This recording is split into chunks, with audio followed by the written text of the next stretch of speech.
শীর্ষ নেতৃত্বের নির্দেশে সদ্যই জেলা সভাপতির পদ হারিয়েছেন অনুব্রত মণ্ডল। তার একদিন পর রবিবার কোর কমিটির বৈঠক বসেছিল বীরভূমে। অনুব্রত সেখানে উপস্থিত ছিলেন। সেই বৈঠক চলাকালীন আচমকাই দলের সর্বময় নেত্রী মমতা বন্দ্যোপাধ্যায়ের ফোন এলো অনুব্রত মণ্ডলের কাছে।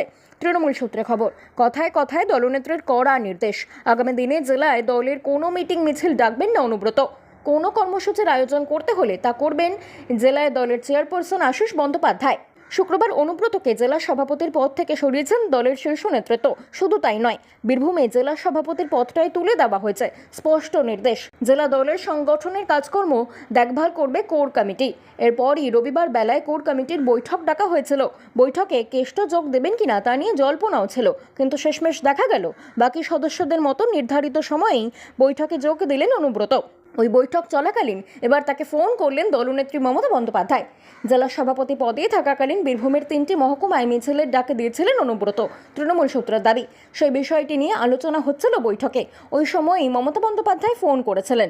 বৈঠকে উপস্থিত এক নেতা নাম না প্রকাশের শর্তে জানান, দলনেত্রীও ওই কর্মসূচির বিষয়ে জানতে চান। তাকে জানানো হয় অনুব্রতের পূর্ব নির্ধারিত কর্মসূচিতে অনুমোদন দিয়েছে কোর কমিটি। সব শোনার পর মমতা বন্দ্যোপাধ্যায় ও কেষ্টকে ওই মিছিল করার অনুমতি দিয়েছেন।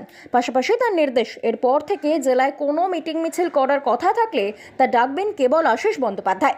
বাংলা খবর, আপনার রাজনীতি, আপনার আওয়াজ।